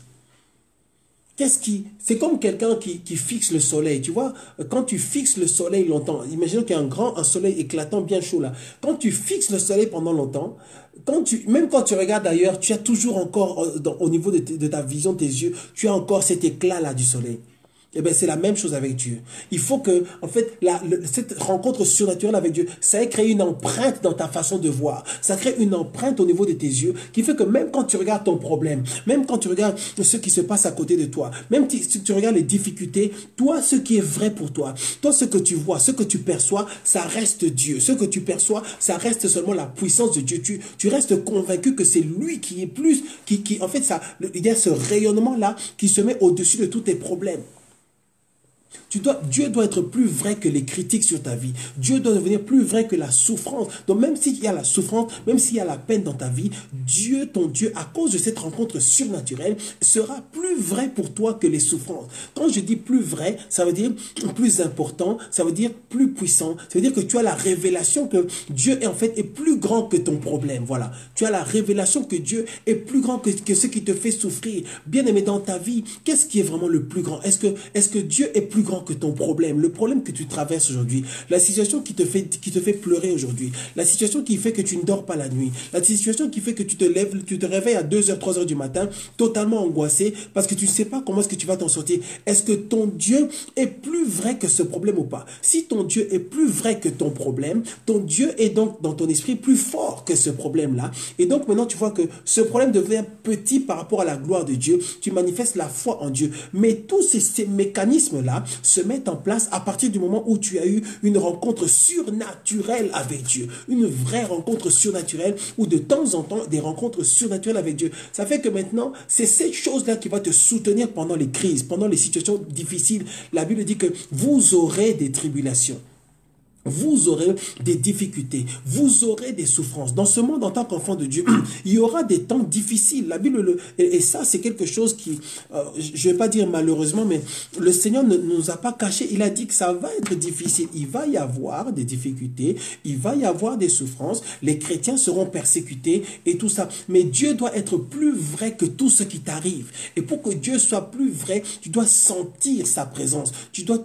Ton esprit doit se souvenir souvent de sa présence. Ton esprit doit avoir rencontré le Seigneur. Et quand tu as rencontré le Seigneur, Dieu est plus vrai que ta crise, Dieu est plus vrai que ta maladie, Dieu est plus vrai que tout ce qui se passe dans ta vie. Prenons Romains chapitre 8. Romains chapitre 8, verset 35. Romains chapitre 8, verset 35. Romains chapitre 8, verset 35. La Bible dit ceci. Romains, chapitre 8, verset 35. Qui nous séparera de l'amour de Christ? Sera-ce la tribulation, ou l'angoisse, ou la persécution, ou la faim, ou la nudité, ou le péril, ou l'épée? Selon qu'il est écrit, c'est à cause de moi qu'on nous met à mort tout le jour, qu'on nous regarde comme des brebis destinées à la boucherie. Mais dans toutes ces choses, nous sommes plus que vainqueurs par celui qui nous a aimés. Verset 38. Car j'ai l'assurance que ni la mort, ni la vie, ni les anges, ni les dominations, ni les choses présentes, ni les choses à venir, ni les puissances, ni la hauteur, ni la profondeur, ni aucune autre créature ne pourra nous séparer de l'amour de Dieu manifesté en Jésus-Christ, notre Seigneur. Est-ce que nous comprenons? Il dit, rien ne pourra nous séparer de l'amour de Dieu. Rien ne pourra nous enlever, nous annuler cette relation, cette alliance qu'on a avec Dieu. Mais pour ça, bien aimé au Seigneur, il faut qu'il puisse y avoir cette rencontre surnaturelle. En fait, si on veut paraphraser en fait, et adapter à nos vies, verset 38, car j'ai l'assurance que ni la mort, ni la vie, ni les anges, ni les dominations, ni la maladie, ni les difficultés, ni le rejet des hommes, ni la souffrance, ni les larmes, ni les deuils, ni les échecs, ni les combats spirituels, ni les limitations, ni les blocages, ni toutes ces choses-là que l'ennemi attaque, les oppressions que l'ennemi envoie, toutes ces choses-là ne pourront pas nous séparer. Mais bien aimé, pour qu'il n'y ait pas d'effet, pour que ça ne puisse pas avoir de l'effet, bien aimé, il ne suffira pas seulement de prier. Il faudra avoir eu une rencontre surnaturelle avec le Seigneur. Parce que le soutien de nos vies n'est pas basé sur des choses visibles. Le soutien sur nos vies est basé sur l'invisible, le surnaturel, la connexion avec Dieu dans le surnaturel. Est-ce que nous comprenons? Beaucoup, dans le siècle dans lequel on est là, beaucoup de gens seront trompés. Beaucoup de chrétiens seront trompés. Apocalypse dit que la bête va vouloir séduire, si possible même les élus. Et ceux qui seront trompés facilement par Satan, écoutez bien, c'est ceux qui n'auront pas eu de rencontre surnaturelle avec Dieu. Est-ce que nous réalisons à quel point c'est important et crucial, à quel point c'est critique? Un enfant de Dieu doit avoir, bien aimé, s'il n'y a pas ces rencontres surnaturelles avec Dieu, ta vie chrétienne n'est pas solide. Il suffit qu'il y ait n'importe quoi là en fait, un petit événement là, tu décroches. Mais quand tu as ces rencontres surnaturelles avec Dieu, ta vie chrétienne reste posée, ta vie chrétienne reste forte, ta foi reste forte et tu sais que ton Dieu est vrai. Le premier point, c'est pour que ta foi soit basée sur la puissance de Dieu, sur la puissance du Saint-Esprit. Le deuxième point, c'est pour que Dieu soit vrai pour toi dans tous les domaines de ta vie. Beaucoup seront trompés, comme je dirais, parce qu'il n'y a pas eu de rencontre. Et la génération qu'on a aujourd'hui, c'est une génération qui est attaqué par des démons qui n'étaient même pas à l'action ou disons en action avant. C'est une génération bien aimée dans le Seigneur où les gens se marient, les hommes se marient avec les hommes, les femmes se marient avec des femmes. C'est une génération où il se commet toutes sortes d'atrocités. C'est une génération qui est exposée vraiment à la puissance des ténèbres. C'est une génération qui est fortement attaquée par l'ennemi. Bien aimé dans le Seigneur, il y a des choses en fait, il y a des attaques de l'ennemi par rapport auxquelles tu ne pourras pas, en fait, tu pourras pas te sortir de là si tu n'as pas eu de rencontre avec Dieu. Oui. Il y a certaines choses, il y a certaines attaques de l'ennemi. Si Dieu ne s'est pas approché de toi, si tu n'as pas eu cette assurance-là, parce que cette rencontre surnaturelle avec Dieu te donne l'assurance. Si tu n'as pas eu cette assurance-là, si tu n'as pas eu cette entre guillemets, impactation-là, tu ne pourras pas tenir. Le prophète a dit, le Dieu devant qui je me tiens, ou en présence de qui je me tiens. Il y a quelque chose de surnaturel qui doit se passer quand tu es attaqué, quand il y a certaines attaques sur ta vie. C'est vrai, il y a des choses qui vont dépendre, c'est vrai, de ta vie de prière, de la Bible, les versets que tu vas... Mais il y a aussi l'aspect spirituel, surnaturel par rapport à ton niveau de connexion avec Dieu. J'espère que c'est pas trop avancé ou que ce n'est pas trop technique. Est-ce que nous comprenons? Dieu cherche ceux qui vont le chercher. Dieu a besoin d'enfants de Dieu qui vont payer le prix de chercher Dieu. Payer le prix dans la prière. Payer le prix dans le sacrifice, dans le jeûne, de le chercher. Afin qu'il puisse se révéler à eux. Payer le prix de l'obéissance. Parce que l'obéissance, à un moment donné, ça devient comme un sacrifice. Il dit qu'il a été obéissant jusqu'à la mort. La Bible dit, vous n'avez pas encore été obéissant, vous n'avez pas encore obéi jusqu'au sang. Ça veut dire qu'il y a une notion de sacrifice, même dans l'obéissance. Bien aimé dans le Seigneur. Parfois, cette rencontre avec Dieu-là se fera dans le désert. Ça veut dire quoi? Ça veut dire que parfois, Dieu va te rencontrer dans la souffrance. Parfois, Dieu va créer ou provoquer ou permettre la souffrance dans ta vie parce que c'est dans cette souffrance-là que Dieu va te rencontrer. Amen. C'est dans la souffrance que j'ai remarqué que c'est souvent dans la souffrance. C'est pendant que tu es en train de chercher la solution à ton problème. C'est pendant que tu es en train de pleurer. C'est pendant que tu es en train de chercher le Seigneur. C'est pendant que ta vie est totalement détruite. C'est pendant que tu es dans cette peine, dans cette profonde peine dans ton cœur, c'est là que Dieu vient se révéler à toi. C'est là que Dieu vient se manifester. C'est pour ça que la Bible dit qu'il est près de ceux qui ont le cœur brisé. Toi qui es dans la souffrance, toi qui traverses des temps difficiles, cherche le Seigneur.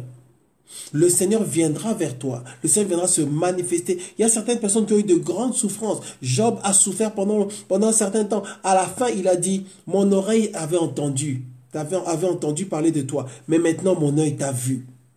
C'est-à-dire, il dit que, en fait, la Bible dit que Job était un homme intègre, qui connaissait Dieu. Job était un homme juste. Job était un homme qui craignait le Seigneur. Mais quand il a vu ce que Dieu a fait, Job s'est rendu compte en fait qu'il n'avait pas encore connu Dieu. Amen, amen. Il dit, mon oreille avait entendu. J'avais entendu, mais maintenant mon œil t'a vu. Maintenant j'ai eu la révélation que non, tu es Dieu. Tu es au-dessus. Je vois ce que tu es capable de faire. Je vois jusqu'où tu es capable de m'amener. Maintenant j'ai vu que tu es Dieu. Et c'est là qu'on dit que ces révélations-là, ou ces rencontres surnaturelles avec Dieu, doivent être quelque chose de fréquent. et de progressif.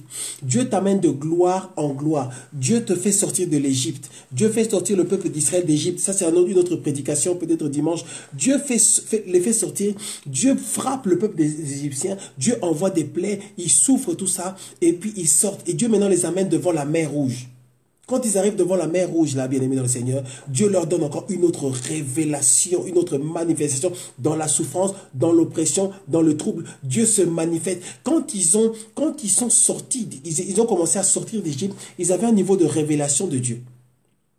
Quand ils ont traversé la mer, quand ils se sont trouvés de l'autre côté, bien-aimés dans le Seigneur, ils avaient encore une autre révélation de Dieu. Ils savaient que non, ce que Dieu vient de faire là, non, notre Dieu est puissant. Souvent, c'est dans la souffrance, quand il y a besoin d'un miracle, que Dieu vient accomplir ce miracle-là. Dieu vient se faire connaître. Dieu vient montrer qu'il est Dieu. Et bien aimé, Dieu doit t'amener de gloire en gloire, de succès en succès, de révélation en révélation. Le travail de la croissance spirituelle n'est pas que pour les dirigeants spirituels ou les conducteurs, c'est pour toi. Amen, amen. Dernier point. Pourquoi est-ce que Dieu, il faut qu'il puisse y avoir cette rencontre surnaturelle avec Dieu? Tu as besoin de cette rencontre surnaturelle avec Dieu afin que tu sois réellement changé, afin que tu sois réellement transformé, afin que tu sois impacté, afin que il puisse y avoir une empreinte. Quand Moïse est monté à la montagne, vous parlez à Dieu, prier, Moïse est revenu, la Bible dit que son visage brillait. Ça veut dire quoi? Quand on est exposé à la puissance de Dieu, parce que qu'est-ce qu'on dit ce soir? Comment faire pour être transformé? Quand on est exposé à la puissance de Dieu, notre visage change. Notre visage change. Ça veut dire, quand toi-même, et c'est un langage spirituel, quand toi-même tu te regardes dans le miroir, tu vas voir qu'il y a une gloire sur ta vie. Quand les gens vont te voir dans le monde spirituel, on va voir qu'il y a quelque chose sur toi. Dieu dépose quelque chose sur toi parce que Dieu te transforme. Et cette transformation-là se fait parce qu'il y a cette rencontre surnaturelle avec Dieu. La rencontre surnaturelle avec Dieu aura un impact dans ton corps, et ça peut, guérison, délivrance, guérison, il y aura un impact sur ton esprit, la délivrance, il y aura un impact sur ton âme, sentiment, émotion, ton âme, le siège, donc renouvellement de l'intelligence, ça change, bien aimé. La vraie transformation, ce n'est pas parce que le pasteur a prêché. En fait, c'est là que la Bible dit qu'il y a quelqu'un qui a planté, il y a quelqu'un qui a arrosé. Mais c'est Dieu qui fait croître. Donc c'est la puissance, c'est la rencontre avec Dieu. C'est vrai, nous sommes serviteurs de Dieu. Par la grâce de Dieu, c'est vrai, Dieu nous utilise, nous prêchons, nous enseignons la parole de Dieu et les vies des enfants de Dieu sont changées. Mais celui qui opère véritablement le changement, c'est Dieu dans le cadre des rencontres surnaturelles avec ses enfants. Est-ce que nous comprenons? Quelqu'un peut avoir une rencontre surnaturelle avec Dieu en pleine prédication ou en pleine adoration. Donc, la rencontre surnaturelle va changer ta vie. Prenons Actes des Apôtres, chapitre 2. Actes des Apôtres. Oh, gloire au Seigneur. Merci Jésus. Actes des Apôtres, chapitre 2. Gloire à Jésus. Merci Seigneur. Gloire à Dieu. Actes des Apôtres, chapitre 2, verset 37. Merci Jésus. Merci Seigneur. Gloire à ton nom, Père. Merci Seigneur pour ta parole. Actes des Apôtres, chapitre 2, verset 37. En fait, je prendrai à partir du verset, parce qu'on n'a pas le temps de tout lire, Actes des Apôtres, chapitre 2, verset 1. Je vais lire seulement quelques versets. Actes des Apôtres, chapitre 2, verset 1. Le jour de la Pentecôte, ils étaient tous ensemble dans le même lieu. Tout à coup, il vient du ciel un bruit comme celui d'un vent impétueux et il remplit toute la maison où ils étaient assis. C'est là qu'on parle de la Pentecôte. Dieu les a visités, c'était la Pentecôte. Ils parlaient, priaient avec des langues, on parlait avec des langues bizarres, des langues étrangères. C'était une grande visitation de Dieu. Si je prends au verset 12. Ils étaient tous dans l'étonnement et ne sachant que penser, ils se disaient les uns aux autres, que veut dire ceci? Mais d'autres se moquaient et disaient, ils sont pleins de vin doux. Alors, c'est là qu'on commence, alors, Pierre se présenta avec les 11, éleva la voix et leur parla en ces termes. Bien-aimés, la Bible dit que Pierre a commencé à prêcher. Pierre a commencé à leur rappeler. Pierre a commencé à leur expliquer ce que Dieu avait fait. Pierre a commencé à leur dire, ce Jésus dont nous parlons, c'est lui qui est Seigneur, c'est lui qui avait été envoyé. Pierre a commencé à prêcher. Bien-aimés, Pierre a prêché la parole de Dieu. Pierre a prêché, prêché. Maintenant, regarde Actes des Apôtres chapitre 2, regarde ce que la Bible dit au verset 37. Après avoir entendu ce discours, ils eurent le cœur vivement touché. N'est-ce pas? Ils dirent à Pierre et aux autres apôtres, hommes, frères, que ferons-nous? Nous disons qu'il faut qu'il y ait une rencontre surnaturelle avec Dieu et que la rencontre surnaturelle avec Dieu peut avoir lieu dans la prédication, dans la prière ou même en adorant, en louant, une rencontre surnaturelle avec Dieu. Ici, il y a eu une rencontre surnaturelle, l'Esprit de Dieu est descendu, il y a eu la Pentecôte, les fusions du Saint-Esprit et les gens ont commencé à se poser des questions, certains se moquaient, l'Esprit de Dieu a saisi Pierre, Pierre a commencé à parler, Pierre a commencé à prêcher. Quand Pierre a terminé, et c'est pour ça qu'on dit, pourquoi est-ce que tu as besoin de la rencontre surnaturelle avec Dieu? Parce que la rencontre surnaturelle avec Dieu va te transformer. Et ici, la rencontre surnaturelle s'est faite au travers de la communication de la parole de Dieu. La Bible dit, après avoir entendu ce discours, verset 37, ils eurent le cœur vivement touché. Parce que la rencontre surnaturelle avec Dieu va toucher le cœur. Ça touche ton cœur. Bien-aimé dans le Seigneur, ne néglige pas les rencontres surnaturelles avec Dieu. C'est là que ton cœur est changé. C'est là que ton cœur est, entre guillemets, régénéré. C'est là que ta vie reprend son sens. C'est là que Dieu recrée les choses. C'est là que Dieu te révèle ce qu'il est en train de faire. Ta vie est comme un vase et Dieu, c'est le potier. Et quand il se révèle à toi, il te montre ce qui est en train de se passer. La Bible dit qu'ils eurent le cœur vivement touché. Et ils ont posé la question, qu'est-ce qu'on va faire maintenant? Qu'est-ce qu'il faut faire? Ils étaient disposés à changer. Ils étaient disposés à prendre une autre orientation. Parce qu'ils ont été impactés par la puissance de Dieu, parce qu'ils ont été exposés à la présence de Dieu au travers de la parole. Ça peut aussi être au travers de la prière. Bien-aimés dans le Seigneur, et je vais terminer comme ça. Si nous regardons la parole de Dieu, si nous considérons les serviteurs de Dieu, les grands hommes de Dieu que Dieu a utilisés, Moïse, Abraham, Élie, Élisée, tous ces gens-là, nous voyons que ceux qui ont impacté les royaumes, ceux qui ont impacté les grands peuples, ceux qui ont impacté les nations, ceux qui ont impacté, je peux dire les sociétés, ceux qui ont impacté les familles, ceux qui ont été puissamment utilisés par Dieu pour faire des choses, ceux que Dieu a utilisés de cette manière-là. Oh, je sens la puissance du Saint-Esprit. Ceux que Dieu a utilisés comme ça, ceux que Dieu qui ont été comme la main de Dieu sur terre, qui ont été comme un gant dans lequel Dieu avait enfilé sa main pour travailler sur terre. Tu vois que ceux qui ont fait ces choses-là, ce sont des gens qui ont eu une rencontre surnaturelle avec Dieu. Amen, amen. C'est clair. Tu verras que quand tu parles de Moïse, tu parles de David, tu parles de Gédéon, tous ces gens-là, ils ont eu une rencontre avec Dieu. Le Seigneur s'est fait connaître, ils ont eu une manifestation, une rencontre surnaturelle avec Dieu. Et Moïse en a eu plusieurs. Et c'est ça qui a fait qu'ils ont eu cette impactation-là, ils ont été changés, ils ont été transformés et Dieu les a utilisés pour faire de grandes choses. Bien-aimés dans le Seigneur, la Bible dit dans les derniers temps, je répandrai mon esprit sur toute chair, vos fils et vos filles prophétiseront tout ça. Donc Dieu dit que et nous sommes dans les derniers temps, l'esprit de Dieu a été libéré sur toute la création. C'est à toi maintenant de chercher le Seigneur. Plus tu cherches le Seigneur, plus tu le trouves. Plus tu cherches Dieu, plus il s'approche de toi.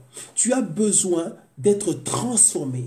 Et la vraie transformation, le vrai changement, c'est plus tu es au contact de Dieu, plus il y a la rencontre surnaturelle avec Dieu, plus Dieu t'impacte, plus ta foi est solide, ta foi ne dépend plus d'un homme, et plus Dieu devient vrai pour toi, une réalité, c'est une certitude.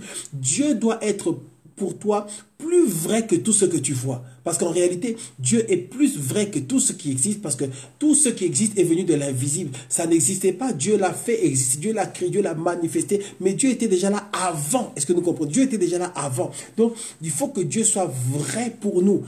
Maintenant, regarde, nous avons parlé de ces grands hommes-là qui ont impacté des nations. Toi, ce que tu cherches à impacter, ce que nous cherchons à impacter, toi, tu cherches seulement d'impacter ta pensée. Toi, tu essaies seulement d'impacter tes habitudes à toi. Tu essaies seulement d'impacter ce qui se passe dans ta vie. Et bien, pour ça, tu as besoin aussi seulement du surnaturel de Dieu. Tu as besoin d'être exposé à la présence de Dieu, de chercher le Seigneur de tout ton cœur. Et tu verras la gloire de Dieu qui se manifestera dans ta vie. Et c'est là qu'il y aura une vraie transformation. Sans quoi, ce sera seulement une vie religieuse. Une vie chrétienne sans rien qui se passe. Une vie chrétienne où en fait, tu n'as pas de témoignage. Tu ne pourras pas être ambassadeur, ambassadrice du royaume de Dieu. Dieu veut que nous puissions être des ambassadeurs de son royaume. Ça veut dire que Dieu veut que certaines personnes, quand elles regardent ta vie, elles sentent, elles voient qu'il y a quelque chose dans ta vie. Qu'il y a quelque chose de surnaturel, qu'il y a quelque chose qui vient du royaume de Dieu qui se manifeste au travers de toi. C'est comme ça, c'est ça, voilà. Ta vie, si c'est une vie chrétienne, si tu as été sauvé par Jésus-Christ, si tu appartiens au roi de gloire, si ton nom est écrit dans le livre de vie, si tu es vraiment dans la main de Dieu, si tu as vraiment donné ta vie à Dieu, il y a quelque chose, il y a des choses qui doivent parfois de temps en temps se passer dans ta vie. Les gens qui sont autour de toi doivent reconnaître que de temps en temps, il y a quelque chose qui vient sur lui. De temps en temps, il manifeste quelque chose.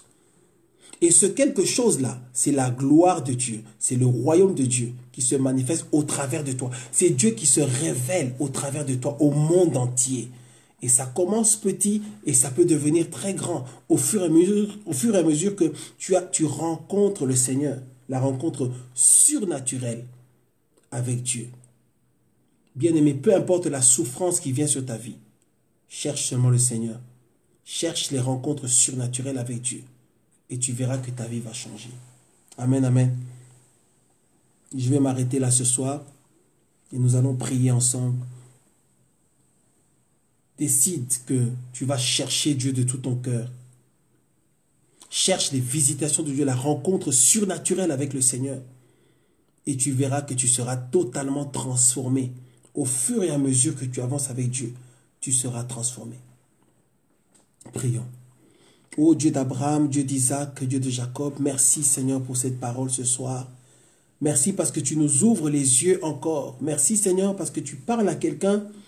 Tu veux, ô Dieu de gloire, inciter, pousser quelqu'un à te chercher davantage, à chercher à rencontrer le Seigneur, à te rencontrer, à rencontrer l'Esprit de Dieu. Une rencontre surnaturelle avec l'Éternel de gloire. Seigneur, que cette année soit l'année de la visitation divine, que cette année soit l'année de la transformation, que cette année soit l'année de l'accélération de sa destinée. Touche, ô Dieu de gloire, les vies de tes enfants, touche la vie de ton fils, touche la vie de ta fille, ô Dieu de gloire, alors qu'elle te cherche, ô Dieu de gloire. Seigneur, merci parce que cette année, c'est l'année de la transformation au travers de la manifestation de ta présence. Seigneur, que tes enfants soient exposés à ta puissance et qu'ils soient changés. Que tes enfants soient exposés à ta présence et que leur foi soit forte. Que tes enfants soient exposés à ta puissance et que tu sois vrai dans leur cœur, tu sois vrai dans leurs âmes, dans leur intelligence, dans leurs esprits. Que tu sois plus vrai que tout ce qui se passe dans leur vie. Au nom puissant de Jésus-Christ, Esprit de Dieu, que tu puisses sceller cette parole dans leur cœur et que tu puisses te manifester et te révéler dans leur vie, Seigneur. Au nom puissant de Jésus-Christ de Nazareth, notre Seigneur et notre Roi, j'ai prié. Amen. Amen, amen. Voilà, nous avons terminé. Que le Seigneur vous bénisse. Bye bye. Ciao, ciao.